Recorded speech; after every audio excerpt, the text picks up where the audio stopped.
Nagsisimula ang pelikula sa isang tahimik na kapitbahayan. Biglang may batang babae na nagsimulang tumakbo. Tumawid siya ng kalsada habang palaging lumilingon, tila tumatakas sa kung sino man. Nang makarating siya sa bahay, lumabas ang kanyang ama upang tingnan siya, ngunit mabilis siyang dumaan at pumasok sa kanyang sasakyan at umalis. Nagpatuloy siyang magmaneho ng ilang oras, patuloy na lumilingon sa likod na para bang hinahabol siya. Sa wakas, huminto siya sa isang dalampasigan at tumawag sa kanyang pamilya. Sinabi niyang mahal niya sila at huwag mag-alala. Matapos ang tawag, umupo siya sa dalampasigan, naghihintay. Kinaumagahan, natagpuan siyang wala na sa parehong dalampasigan, nagbago ang eksena sa isa pang suburb. Si Jay, isang batang babae, ay lumalangoy sa isang pool sa likod ng bahay. Ang kanyang mga kaibigan ay nasa loob, nanunood ng pelikula, ngunit tila hindi interesado si Jay dahil kailangan niyang maghanda para sa kanyang date. Kinagabihan, nakipagkita siya sa kanyang date na si Hugh sa sinehan. Habang hinihintay nilang magsimula ang palabas, napansin ni Hugh ang isang kakaibang babaeng nakasuot ng dilaw na damit na nakatayo sa pasukan. Mabilis niyang tinanong si Jay kung nakikita niya ang babae, ngunit sinabi ni Jay na hindi. Nagsimulang maging balisa si Hugh at nagtanong kung maaari silang umalis. Tinanong ni Jay ang dahilan, ngunit nagdahilan si Hugh na hindi siya maganda ang pakiramdam. Matapos ang kanilang date, masayang nagkwento si Jay sa kanyang mga kaibigan tungkol kay Hugh at sa kagustuhan niyang makipagrelasyon dito. Muli silang lumabas kinagabihan at kumain sa isang restoran. Habang nag-uusap, isang kakaibang figura ang dahan-daang lumapit sa kanila. Maya-maya, nagkaroon sila ng romantikong sandali sa kotse ni Hugh sa isang liblib na lugar. Biglang inatake ni Hugh si Jay mula sa likod, tinakpan siya ng chloroform. Nang magising si Jay, natagpuan niya ang sarili na nakatali sa isang wheelchair sa isang bakanteng parking lot. Humingi ng tawad si Hugh at ipinaliwanag na isinumpa siya ng isang misteryosong nilalang na sumusunod sa kanya mula nang magkaroon siya ng relasyon sa isang babae na nagbigay ng sumpa. Ipinapaliwanag niya na ang tanging paraan upang maipasa ang sumpa ay sa pamamagitan ng palakpakan. Binalaan din niya si Jay na ang nilalang ay maaaring magpakita sa anumang anyo, kaya't mahirap malaman kung totoo ito. Hindi naniwala si Jay at nagsimulang sumigaw para humingi ng tulong, ngunit itinulak siya ni Hugh sa gilid ng gusali at ipinakita sa kanya ang nilalang. Biglang nakita ni Jay ang isang kakaibang babae na dahan-daang lumalapit sa kanya. Sinabi ni Hugh na kailangan niyang makipagpalakpakan sa iba upang maipasa ang sumpa, ngunit kung maabyutan siya ng nilalang, tatapusin siya nito. Pagkatapos, dinala siya ni Hugh pabalik sa bahay ng kanyang mga kaibigan at iniwan siya bago may makahuli sa kanya. Agad na tinulungan si Jay ng kanyang mga kaibigan at tumawag sila ng pulis. Tinatanong si Jay tungkol sa nangyari, ngunit hindi nila makita si Hugh dahil gumamit ito ng ibang pangalan. Kinabukasan, habang nasa klase, napansin ni Jay ang isang matandang babae sa malayo, nakasuot lamang ng nightgown at mukhang hindi kaaya-aya. Sa sorpresa ni Jay, walang ibang nakapansin sa babae.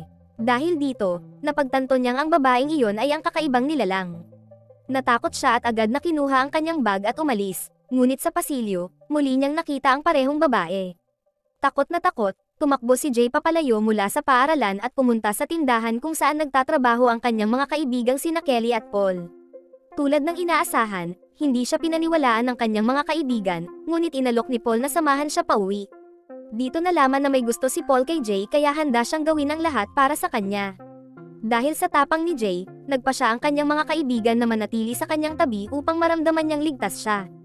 Kinagabihan, nahirapan si Jay matulog dahil sa kanyang takot. Palihim siyang bumaba at natagpuan si Paul na nanonood ng pelikula. Sinubukan siyang aliwin ni Paul at sinabing magiging maayos ang lahat, ngunit hindi siya nakinig. Bigla nilang narinig ang tunog ng nabasag na bintana sa kusina. Pinuntahan ni Paul upang tingnan, ngunit wala siyang nakita. Natakot siya at mabilis na umakyat upang gisingin ang iba. Samantala, naiwan si Jay mag-isa sa ibaba. Pinuntahan niya ang kusina at laking gulat niya nang makita ang isang babaeng may sugat at pilay na papalapit sa kanya. Tumakbo si Jay pataas sa silid ng kanyang kaibigan at isinara ang pinto sa likod niya.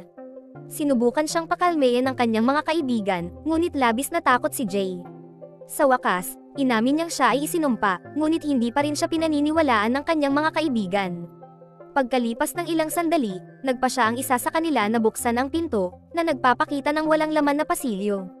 Sa simula'y nakahinga ng maluwag si Jay, iniisip na guni-guni lang iyon, ngunit biglang pumasok ang isang napakataas na lalaki mula sa likuran ng kanyang kaibigan.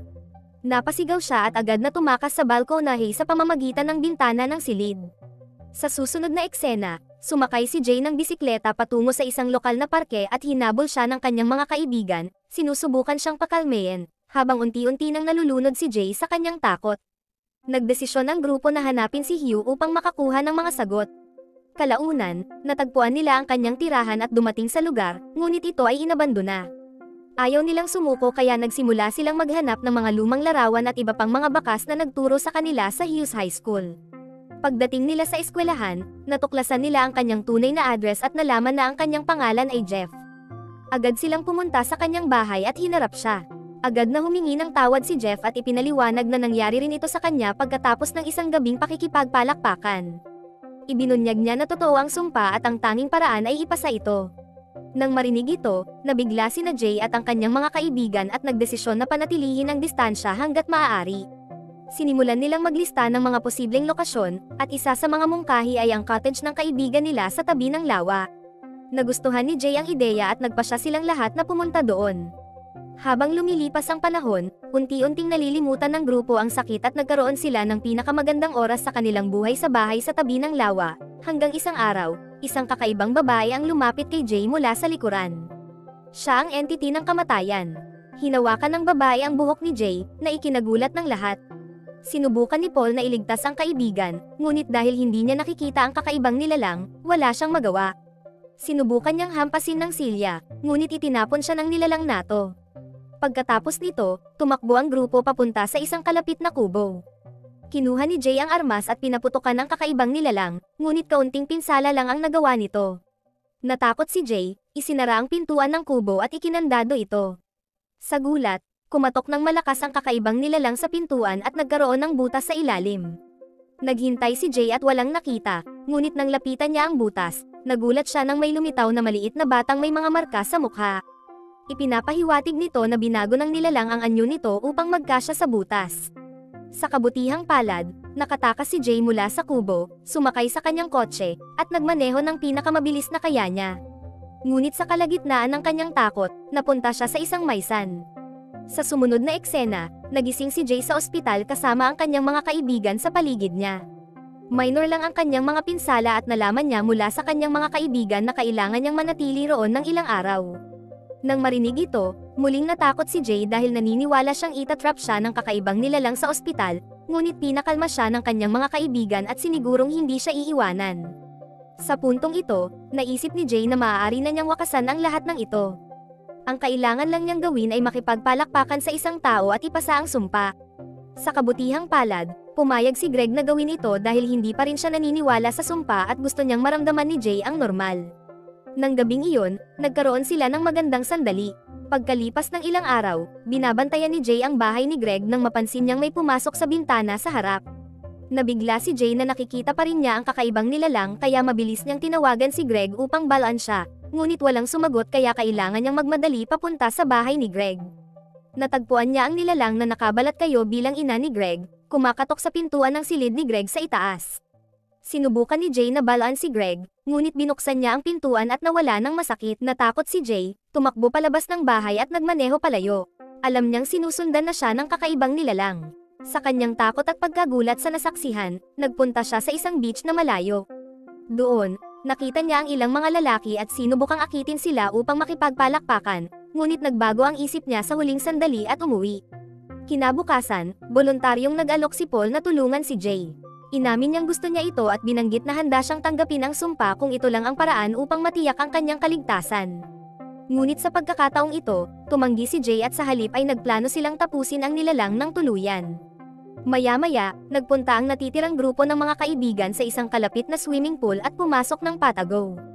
Nagdala sila ng iba't ibang mga kasangkapan at binalak nilang kuryentehin ang tubig ng pool. Si Jay ang nagsilbing pain na naghihintay sa pool para sa nilalang. Pagkalipas ng ilang sandali, nakita niyang pumasok ito, ngunit nang magsimula itong maghagis ng mga bagay sa pool, nagkamali ang kanilang plano. Matalino ang nilalang. Natakot si Jay, lumusong sa ilalim ng tubig upang magtago. Sinubukan siyang tulungan ng kanyang mga kaibigan ngunit hindi nila makita ang kakaibang nilalang. Kumuha si Paul ng armas at sinubukang magpaputok, ngunit aksidenteng tinamaan ang binti ng kaibigan. Tinakpan ng isang kaibigan ang nilalang ng kumot, kaya't nataman ito ni Paul. Nahulog ang nilalang sa pool. Akala nila'y nagtagumpay sila at lumangoy palabas si Jay, ngunit napuno ng pulang likido ang pool. Wala na ang nilalang. Muling nabigo ang kanilang plano. Naisip ni Jay na hindi ito maaaring tapusin, kaya't nagdesisyon siyang makipagpalakpakan kay Paul upang mailipat sa kanya ang sumpa. Sa huli, nagsimulang maghanap si Paul ng isang taong malilipatan ng sumpa. Nakita niya ang dalawang babae at huminto upang kausapin sila. Salamat sa panonood. Huwag kalimutang mag-subscribe. Kita-kits sa susunod na video.